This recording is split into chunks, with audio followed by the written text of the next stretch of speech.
Hi, this is Christopher Sutton, founder of Musical U, and welcome back to Beatles Month. Today I'm talking with Aaron Krerowicz, who focuses specifically on the music of the Beatles, meaning he dives deep into the lyrics, the chords, the notes used in melody, all the stuff that musicians are perhaps most hungry to hear about, but is rarely discussed in such a dedicated way. This was a super cool conversation. I know you're going to be itching for more from Aaron, so you'll be pleased to hear he's written several short, easy-to-read books, and published a ton of bite-sized videos on the topic too. In this conversation, we talk about the special way in which the music of the Beatles is sophisticated, and when that all began. We talk about how the Beatles learned from and reimagined the music of their time to create their most remarkable songs. And we talk about what we can learn from looking at which of the group wrote each song, and the way the music and the lyrics relate. Plus, Aaron shares a quite shocking statistic about the apparent overnight success of the Fab Four. Aaron brings a unique perspective to analysing the Beatles, and I know you're going to enjoy this conversation as much as I did. My name's Christopher Sutton, and you're tuned in to Beatles Month at Musical U. Welcome to the show, Aaron. Thank you for joining us today. Oh, it's my pleasure to be here. Thank you for having me.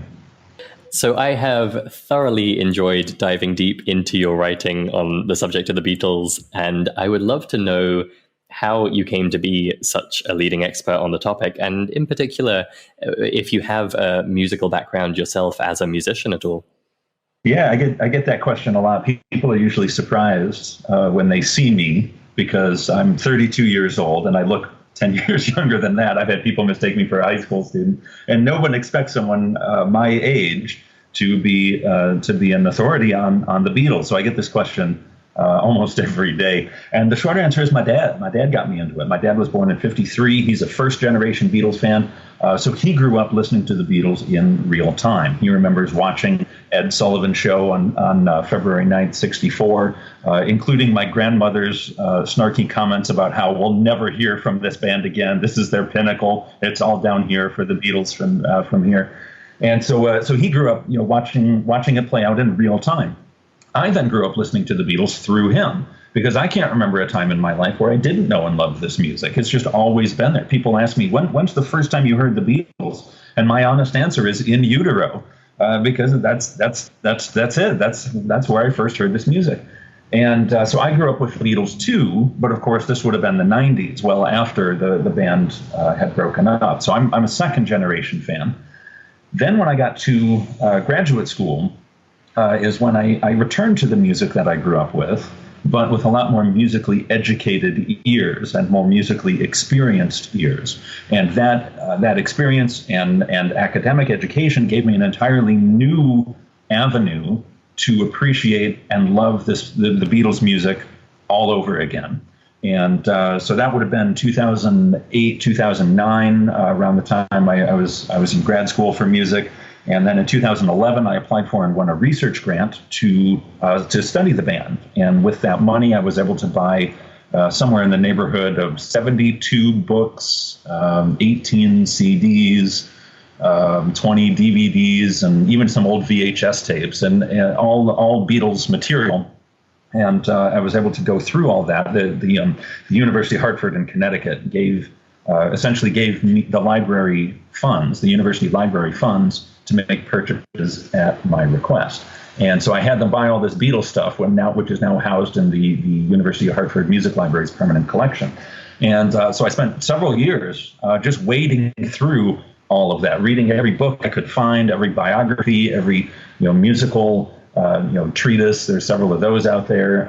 Watching every documentary, listening to every set of interviews, just digesting all of that. And it took several years to digest it all. And then I started writing. I started instead of reading what other people had written, I started writing my own ideas down.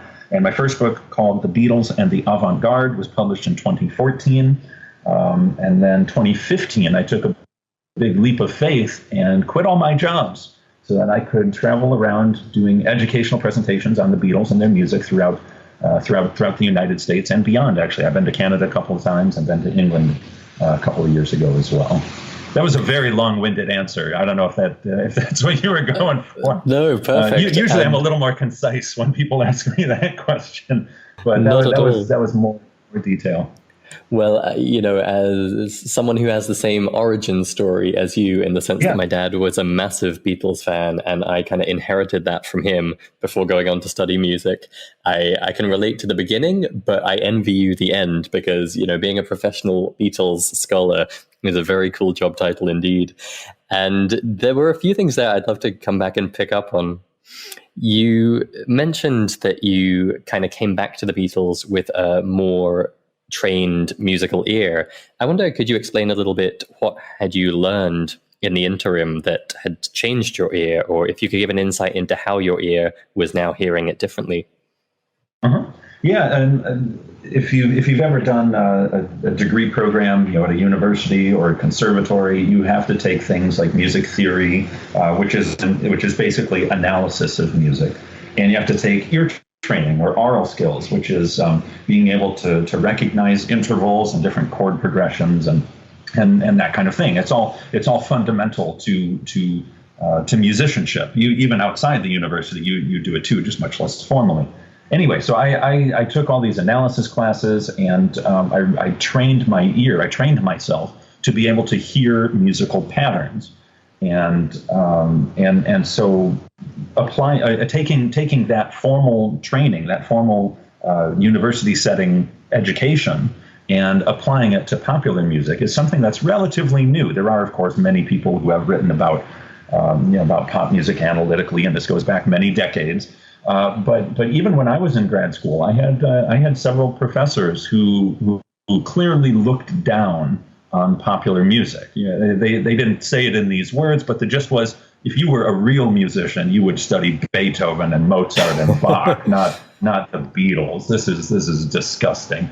And of course, if my professors were here right now, they'd be upset with me saying that. But that's the feeling I got. They never came out and said that in those words. But the feeling I got when I talked about popular music, study of popular music, was that this is beneath us. This is not worthy of our time, of our effort. And that gave me a very strong wall to push off of. And because I've taken the complete opposite approach. I'm now of the opinion that pop music is every bit as sophisticated and as in-depth and as rewarding as study of classical music is. So that was the difference. When I was a little kid, I didn't know any of this. I was just listening to the music and singing along, and I loved doing that. But as an adult, I can come to the same music with a rather different approach, a more formal, a more educated, and a more experienced approach to the Beatles, and in the Beatles specifically, and to popular music in general. Gotcha. Well, I definitely want to come back to that point you made about it being more sophisticated than people might give it credit for. But first, you mentioned there, 72 books, 18 CDs, DVDs, VHS, and clearly there are tons of websites as well dedicated to the Beatles. Yes. What would you say sets you apart from the average Beatles fan site, if that's not a rude question to ask? No, not at all. I get this question a lot too, which is my background is as a musician, and there's a great many Beatles experts out there who are not musicians, and I don't mean to say that in a bad way. I think the best book ever written on the Beatles is Mark Lewisohn's Tune In. Mark Lewisohn is brilliant. He's an excellent author, one of the best I've ever read.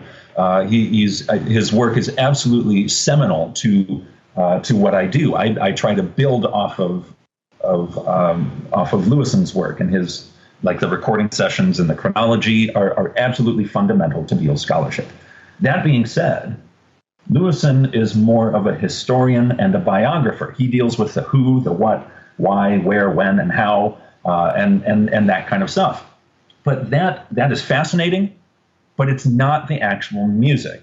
And most people, if you walk into a bookstore and say, show me where the music section is, they'll point to books that are biographies of Bruce Springsteen or history of Bob Dylan or countless others. So in a general sense, music can be very, the definition of what constitutes music can be very wide. I, however, as a more academic musician, have a very literal sense, literal definition of music, and that is, it has two parts: pitch, which refers to how high or how low any given sound is, and rhythm, which refers to how short or how long any given sound is. So if something does not have pitch or rhythm, then it cannot be music by the literal definition that I use. And so what I ultimately do is I look at the spectacularly sophisticated way in which the Beatles use pitch and rhythm. And it can be very simple, but it can also be extremely sophisticated. And that's part of the reason why it's so endlessly compelling studying their music, is because it is so complex and so carefully crafted and sophisticated.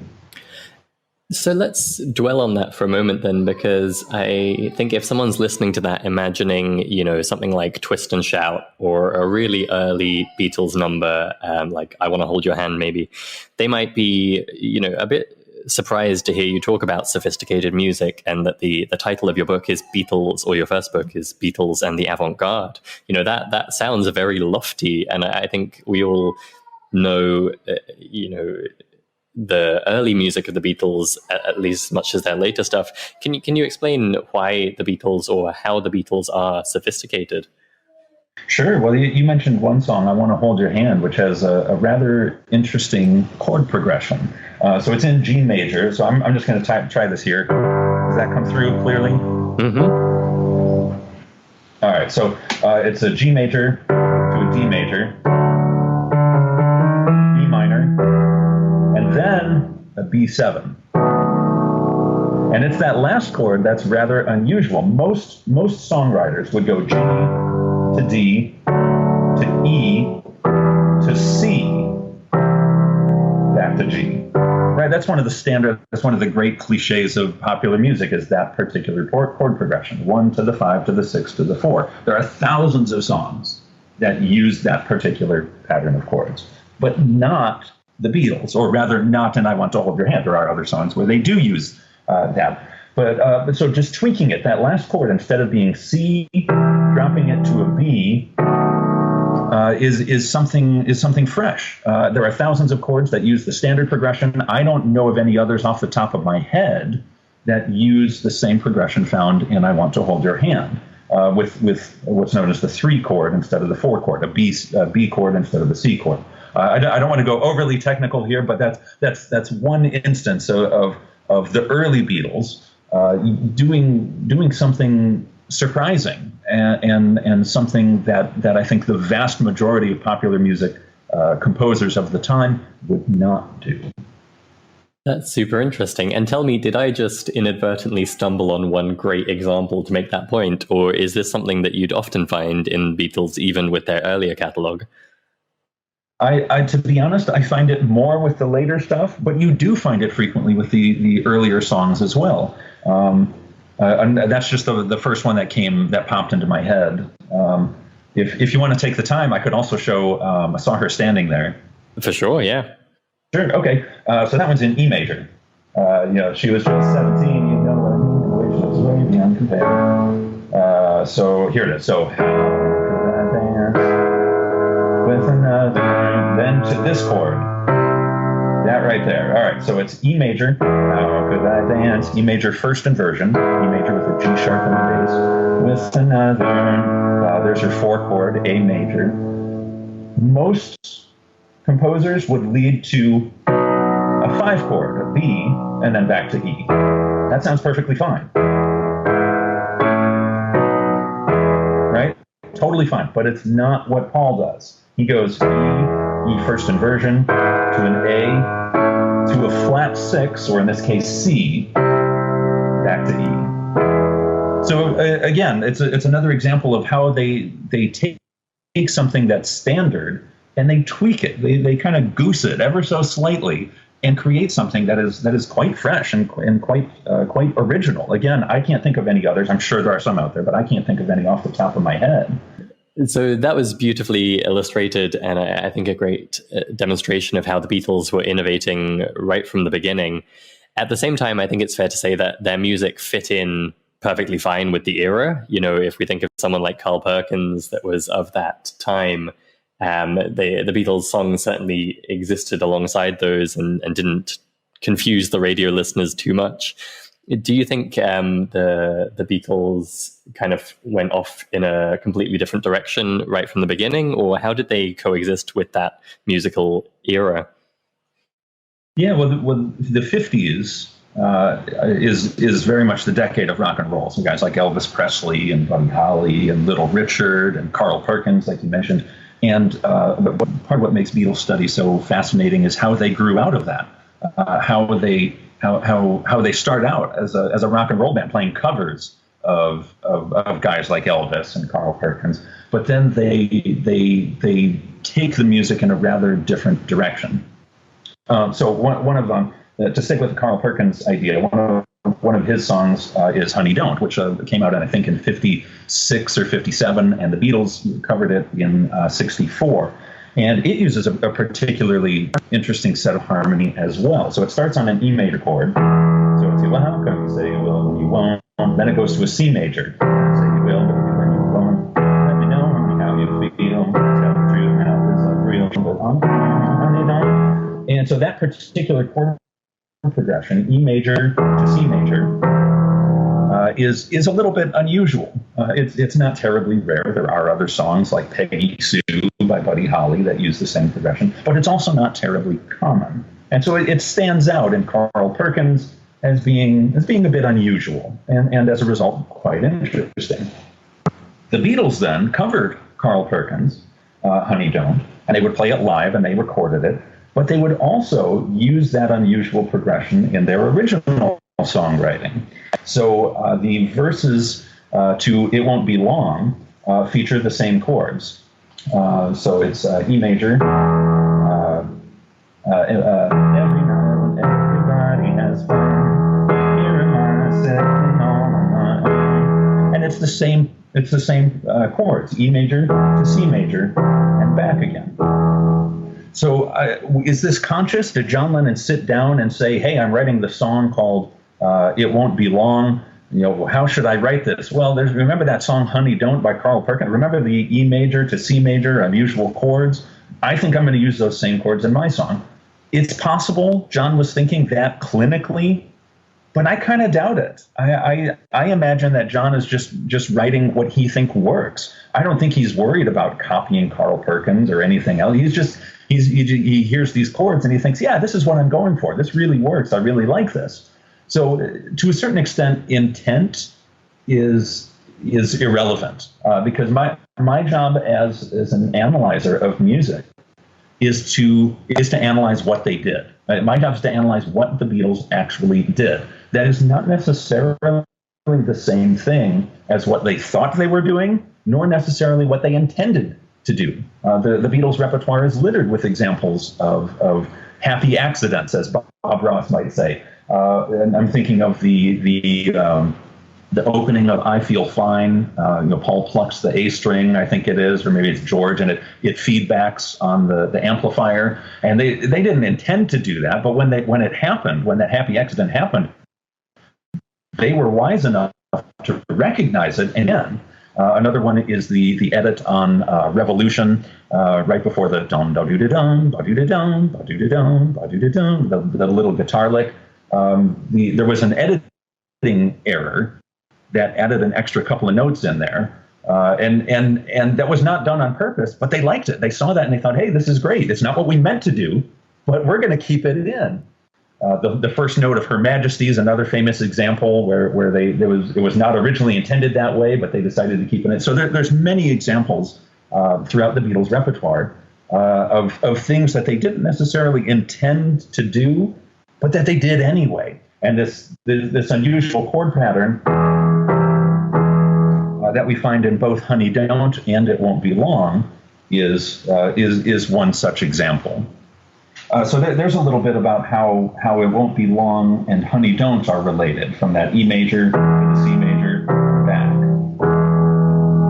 Now, you'd be less likely to think about Eleanor Rigby as being inspired by Carl Perkins. But as it turns out, Rigby is about as close as it could be. The chords to Eleanor Rigby are about as similar as they could be without being identical. Now, in this case, it's an E minor, not an E major, but an E minor going to a C major.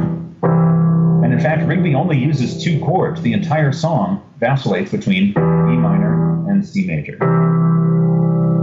So Rigby sounds nothing like It Won't Be Long or Honey Don't. You would never listen to these and think, oh yeah, there's a strong connection here. It's only when you start analyzing and looking at the different chords and how they work and how they're juxtaposed and how they interact within a single song that we can trace it. That we can trace a song like Rigby back to It Won't Be Long and further back to Carl Perkins' Honey Don't.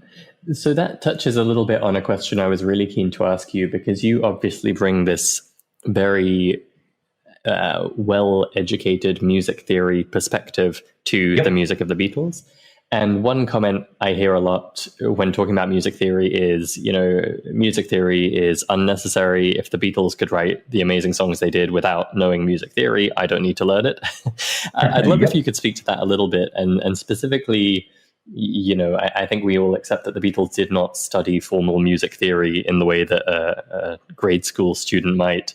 But what would your viewpoint be, having analyzed their music and read all of these biographies? How much did the Beatles know or understand music theory, would you say? Not much. They never had any sort of formal musical training. They never took lessons beyond a few weeks of guitar classes, I think, when they were little.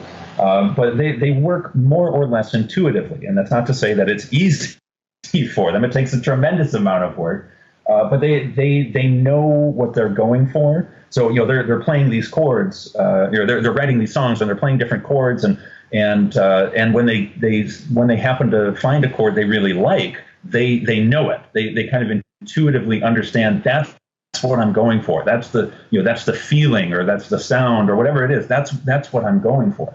And so their education came in Hamburg, when they had to play many hours a night for months on end. But it wasn't a blackboard. It wasn't an academic formal education. It was a hands-on practical education from having to play, having to entertain an audience for 5 or 6 hours a night for months on end. I see. Interesting.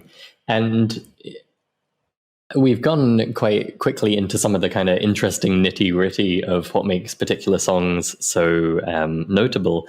But if we step back from that for a moment, and I don't want to try to put you on the spot in terms of generalizing, but is there any kind of way of explaining why the Beatles are so remarkable, given your extensive work analyzing their music? Is there any reason they stand out and have had such success and longevity compared with other groups of the era? Yeah, I think so. I think the single biggest reason the Beatles were so successful and remain successful half a century later is that they balance two things. One is accessibility, meaning Beatles music is very easy to like. It doesn't take a lot of study to appreciate it. Now, as someone who has done a lot of study, I think it deepens my appreciation. But you don't need to know. You don't need to know that the chords of It Won't Be Long are the same as Carl Perkins' Honey Don't. In order, you can appreciate it just fine just by listening to it. It's very easy to like this music. It's very catchy. It's very hummable, very melodic.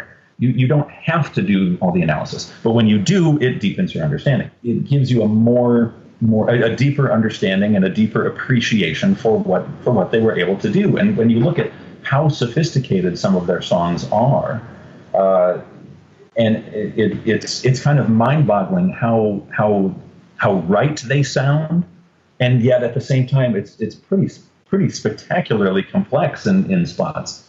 So most songs are in 4, 1, 2, 3, 4, 1, 2, 3, 4 the entire time. Most Beatles songs are in 4 the entire time. But not Here Comes the Sun. Here Comes the Sun is spectacularly rhythmically sophisticated. And so that's an example of the sophistication that I'm talking about. This goes way beyond what other bands of the time were doing, like the Monkees or the Beach Boys even. I'm fond of both the Monkees and the Beach Boys, but the Beatles are more sophisticated. So to get back to your question, what makes the Beatles so great? They balance both of those things. It's accessible, it's easy to like, but at the same time, it's extremely sophisticated and complex. And the Beatles strike that balance between those two things as well as any band I've ever encountered in history. Tremendous. That's really well explained. I think you've just managed to put into words what I always kind of vaguely, instinctively liked about the Beatles. And I think you have it in a nutshell there. That's great. Very good. On that topic of longevity and,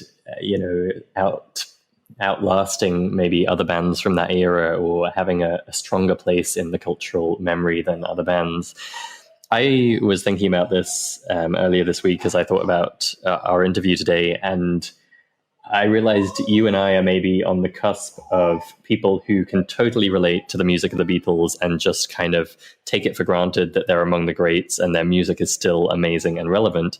And maybe the following generations that I'm not sure will have that same perspective. No doubt they'll come across the Beatles and get to know some of their songs, but I feel like today's pop music, and a lot of it is actually dance music or hip hop or electronic music, it feels to me so far removed from that world of even the later Beatles stuff. I find it hard to imagine that, 50 years from now, people will still think of the Beatles in the same way. I'd love to hear your perspective on that. Do you think they will still be not just appreciated as good for their era, but actually still relevant and interesting a few generations from now? Yeah, I kind of have mixed feelings about that, because on one hand, yes, absolutely, the Beatles are going to survive. When you look at composers of past centuries like Beethoven, what part of what makes Beethoven is that he's able to appeal to every successive generation, not just in his own time, but 150 years later, we're still celebrating Beethoven, and people will for as long as humans exist. I suspect the same will be the case for the Beatles. Paul once, I think it was in 1993, Paul said the way people think about Mozart today, meaning 1993, is how they're going to think about the Beatles in 150 years. And I think he's right. Now, you also made a comment, will they be thought of in the same way? Or I forget how you worded it, but will the Beatles be thought of in the same way that they are today? And I don't think they'll be thought of in the same way, because this decade in particular is really a golden age for the Beatles. They're young enough to be still within living memory, but they're old enough to be taken seriously as history. And plus, this decade is all the 50th anniversaries. The 50th anniversary of Sgt. Pepper was last year. The 50th anniversary of the White Album is this year, 2018. So this decade in particular seems to be a really good time to talk about the Beatles. As time progresses, however, I think there will be much less emphasis on nostalgia.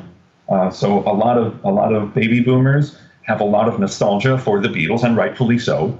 But as the baby boomers seed to subsequent generations, I think the music itself is going to become more important. The nostalgia will dwindle with time, but the music itself, I think, will only continue to grow. I think it's really interesting that you touched on Mozart and Beethoven there. One of the questions I was keen to put to you was on this topic of talent and the Beatles. And again, I think you have a really unique perspective there. The Beatles are often held up as one of these magical groups where they couldn't get anything wrong. And I think a lot of people imagine that they just kind of came out of nowhere in the 60s, blew the world away, continue to do so for a few decades, and they are inexplicably wonderful. And certainly they're wonderful, but we've had some interesting conversations here on the podcast before about the amazing classical composers like Mozart and Beethoven and what might have actually been going on during their early years and led to that amazing success. I wonder if you could give any insight or thoughts on this question of talent versus hard work or practice, or you said something interesting earlier about them growing out of their earlier, simpler songs, and maybe that's a good point to pick up on. Yeah. So I have a program called Before They Were Fab, the Beatles Prior to Beatlemania. And I start that program by putting to rest this myth that you're talking about, that the Beatles are somehow magical creatures and it didn't take them it didn't take work for them to achieve it. They arrive and they're superstars and like it's predestined, like there's nothing that could have deterred that. Well, I would beg to differ, because if you count July 6th, 1957, which is the day John and Paul met for the first time, if you count that as day one of Beatles history, and if you count April 10th, 1970, which is the day Paul McCartney announced the Beatles breakup, as the last day of Beatles history, then that history lasted precisely 4,661 days. And at least in the United States, we tend to think of their Ed Sullivan debut as the start of Beatlemania. Now, I know in England it's earlier, it's 63, but in the States, people tend to think of February 9th, 1964 as the start of the Beatles. However, if you do the math, the Beatles were more than 50% through their history by the time they play on Ed Sullivan. In other words, there was less than half of Beatles history to go after Ed Sullivan than there was before Ed Sullivan, and so this, what the point is that this took a long time to develop. It took a lot of work, many hours playing in Hamburg, playing hundreds, if not thousands, of gigs in England before they reach worldwide superstardom. And so the Beatles prior to Beatlemania constitutes the majority of the band's history, and it helps explain their meteoric rise to superstardom in Britain in '63 and in the United States in '64. But it's easy to miss that fact. It's easy to just think of them, oh, they've arrived, and they just take off as if it doesn't take work, and the simple numbers don't bear that out. Lady Gaga once said, I'm paraphrasing Lady Gaga, she said it took a lifetime to become an overnight sensation, and I think that applies to the Beatles just as much as it does to Gaga. I love that answer. I've felt that must be true, but I've never had that detailed set of statistics and numbers and years to back it up, and that's great to hear you explain it like that. I'm not sure I could have told you that it was so striking as that they were halfway through their lifetime, as it were, as a musical group when they had that pivotal performance on Ed Sullivan. Amazing.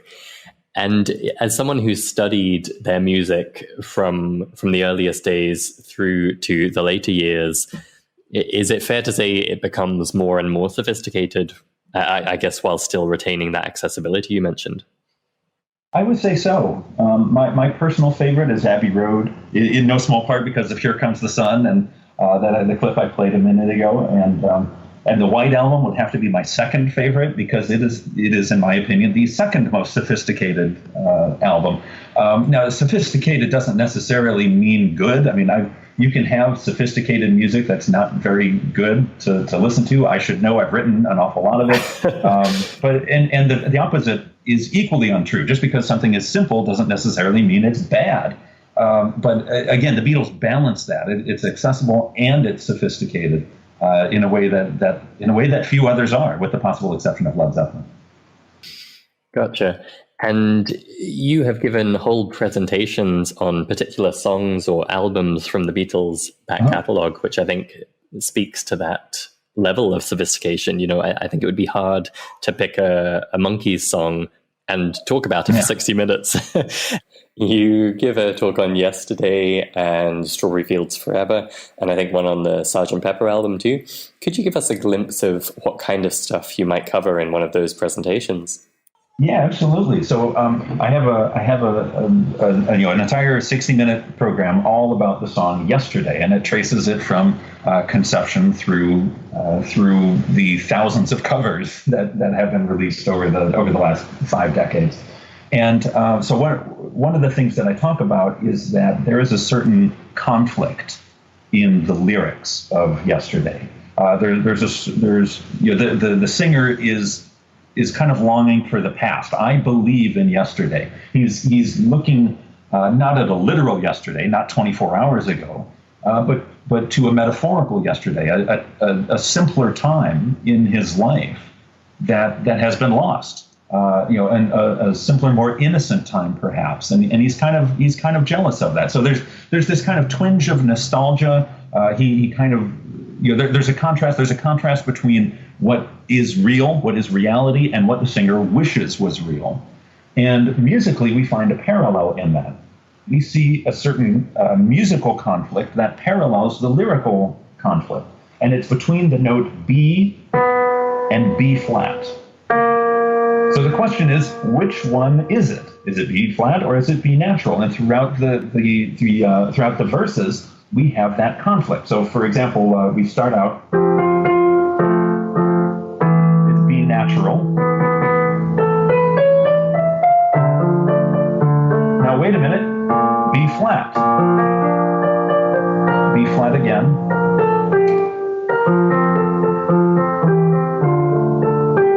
Now it's back to natural. It's a G major chord, B natural. Oh, now it's flat again.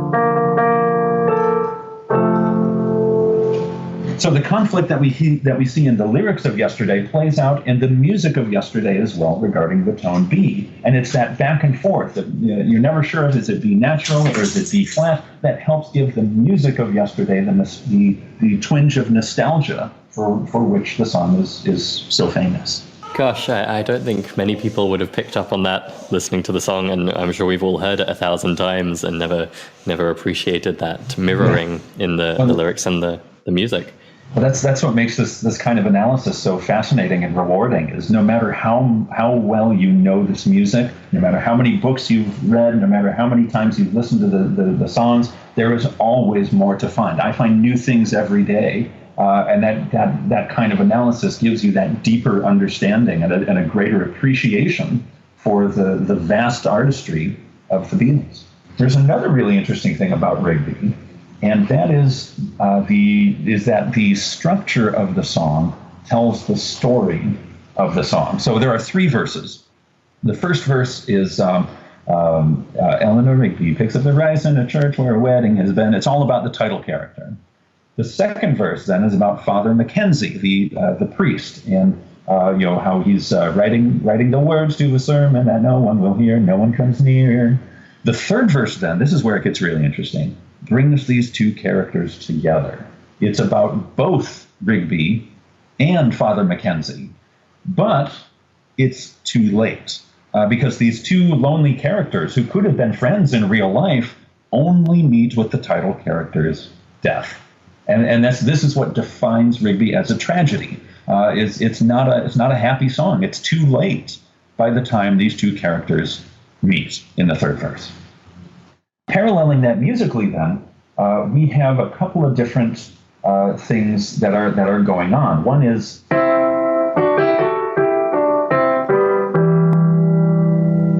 so in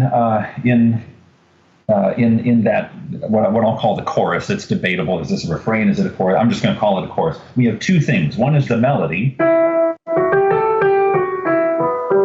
and 2 is the harmony down below.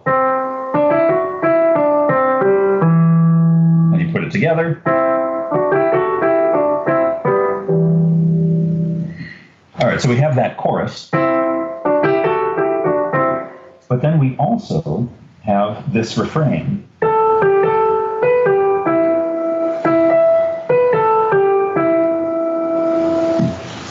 So at the end of the song, just as the characters Eleanor Rigby and Father Mackenzie come together lyrically, so too that refrain and that chorus come together musically. So we have Paul singing at the same time that we have Paul going. So the refrain and the chorus are heard simultaneously at the end. These 2 musical ideas come together just as these 2 characters and the lyrics come together at the end. But, and this is the cherry on top, the harmony voice is now absent. We don't get that lower. We only get the high melody. And so it's as if Eleanor Rigby's ghost remains, even though her body has died. So it's interesting that you talked about the interplay of music and lyrics, because I think often we think of them in isolation a little bit. When I've seen analysis of Beatles songs in the past, it's often been purely from the lyrical point of view, or only looking at the music theory analysis of the harmony or something like that. So could you speak a bit to that, the interplay? Beyond that example of Yesterday, are there interesting things to learn about the music and lyrics of Lennon and McCartney songs? Yeah, absolutely. It's a bit oversimplified, but John tends to start with words and then adds music later, where Paul tends to start with music and then add the words second. And so with John, we tend to find very compact melodies. For example, here come old flat top, he come grooving up slowly, he got juju eyeball, he one holy. It's only 3 notes, and he spins it all out into essentially the entire verse of Come Together, because it's not really the music itself that's most important. Now, of course, the music is important. I'm not saying the music is unimportant. I'm just saying that the lyrics are more important. He starts with words and then makes the music fit the words. And that's part of the reason why we see such compact melodies in the songs of John Lennon. Help is another example. I Am the Walrus is another good example. Paul, however, is the opposite. And that's part of the reason why we find such sweeping melodies in Paul's music. It's because the music is more important than the lyrics. Now, again, the lyrics are, of course, important. Nobody try and misread this, that I'm saying Paul's lyrics are unimportant. Of course they're important. It's just the music is more important. And that's why we get a coda like Hey Jude, that all it is na na na na na na na na na na na Hey Jude. He doesn't need lyrics that are anything other than nonsense syllables and the title lyrics. What matters there is this big sweeping melody that spans more than an octave. John didn't write too many melodies that span more than an octave the way Paul does on Hey Jude. So yeah, at some oversimplification, John starts with words and adds music, where Paul starts with music and adds words. Wow, that's fascinating. I have to confess, it was fairly late in my own Beatles fandom that I even was able to tune in my ear to which of the two of them was singing on any given song. But I think you've just hinted at why it might also be fascinating to check which of them was the primary songwriter on any given song, because it sounds like they had very different characters to the way they wrote a song. They did, and there's a lot of debate. I just read an article the other day about a statistics professor at Harvard who did a study. He analyzed all the melodies and the chord progressions and came to the conclusion that John Lennon did write In My Life. Paul has claimed that he wrote the music, and this particular professor came to the conclusion that no, Paul is wrong. He gave him a 1.8% chance, statistical probability that Paul actually wrote In My Life. And I would have to disagree with him, because when you look at the melody, it tends to be more Paul-like. So I'd be very curious to meet this probability, statistics professor and really get into the nitty-gritty of what exactly are you hearing? Because I'm hearing the same stuff, I'm the same song, and I'm coming to a very different conclusion than you are. But I don't know. I haven't read the full paper. This was just a summary that I read. Another really interesting one is Baby, You're a Rich Man. Because that, I think, it is actually an exception. That's John writing this big sweeping melody. How does it feel to be one of the beautiful people? I would tend to think that's more Paul's style because it's so wide-ranging and mellifluous and melodic. And yet the literature, most of the repertoire says that's a John song. So you don't take it too literally. I'm not about to say it's a 1.8% chance. That I think is a little misguided. But there remains much debate, even 50 years later. Who actually wrote this song? And Paul's happy to take credit for just about everything. And sometimes he's right, but sometimes he's wrong. There's that phrase: if you remember the 60s, you weren't there. Well, Paul does not remember the 60s. Gotcha. Well, this being the musicality podcast, naturally our interest in the Beatles is particularly for all of this stuff around music theory versus instinct and songwriting and melody versus lyrics. All of those interesting inner expressive skills of music that the Beatles clearly possessed. We've talked a bit there about John and Paul, and at the risk of neglecting poor George, you've actually written a book about the Beatle who's most often neglected or underestimated, I think, Ringo Starr. Could you tell us why you thought Ringo was worthy of an entire book himself? Right, yeah. It's the book you're referring to is called Flipside Beatles. And the idea is that you read the A side, which is a transcript of one of my presentations called The Beatles Band of the 60s. And then when you're done with the A side, you flip it over just like a record and you read the B side. And the B side is a transcript of a program I have called Star Time, a celebration of Ringo Starr. And I am of the opinion that Ringo is vastly underrated as a drummer. And one of the best examples of that would have to be Long Tall Sally.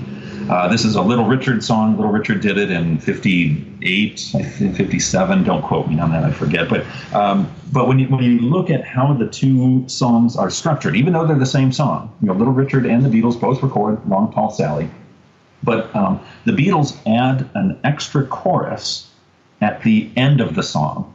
There's one more chorus than what we find in the Little Richard original, and I think the reason why. I think the reason why the Beatles add that extra chorus is to let Ringo do his thing, and Ringo just goes bonkers on the drums in that final chorus. So there, I think, is an example of Ringo's drumming being just out of this world. He's not necessarily the flashiest drummer. He's not necessarily the most technically gifted drummer, but for what that band needed. They couldn't have found anybody better. Nice. And does it go beyond his drumming at all? I think, he definitely gets short credit or short shrift for his drum technique or his sophistication of drumming. But what I think is really interesting about Ringo is that he did grow into a bigger role in the band here and there than just being, the drummer sitting at the back, right? Yeah, I would agree. I think actually his single biggest contribution to the Beatles is not as drummer, but rather his personality. Because part of what makes the Beatles special is that you really have a two-headed monster in John and Paul constantly competing. And by the end of the decade, it's a three-headed monster. George is every bit as competent as John and Paul is. And that's not necessarily the most stable dynamic for a band. This in contrast to the Rolling Stones. The Stones have a clear frontman in Mick Jagger, and it's much more stable to have that single lead guy, to have your single frontman, as opposed to the Beatles who have two and three.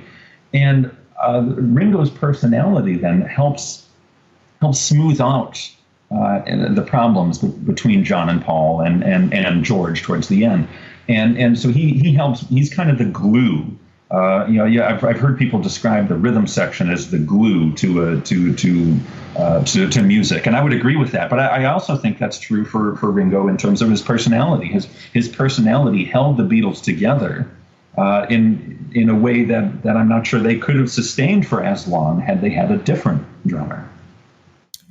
That's super interesting. And for anyone who's not too familiar with the lore of the Beatles, could you just explain in a nutshell what was Ringo's personality? Like, why could he act as a counterbalance in that way? Yeah, well, he's very jovial. He's very gregarious. He's very social, and he's constantly cracking jokes, and he doesn't take himself too seriously. And that's not to say that the other Beatles do take themselves too seriously, but it is to say that at times they can take themselves maybe a little too seriously. So Ringo kind of helps smooth that out. He famously replaces Pete Best as the drummer. Pete was rather shy and rather introverted, and there's nothing wrong with being shy and introverted. I'm shy and introverted. I don't mind that at all. But it's not really what this band needed. They needed someone who was just as witty and extroverted as John, Paul, and George were, and someone who could match their personalities. And Pete's a fine drummer. He's not a bad drummer the way a lot of people have made him out to be. I don't think he's a terribly great drummer, but the bigger concern is Pete really didn't fit in with the others. And Ringo did. And so when the opportunity comes to get rid of Pete and bring in Ringo in his stead, well, John, Paul, and George don't miss it. I see. Wonderful. So as said at the outset, I have thoroughly enjoyed diving into your books and your writing, Aaron.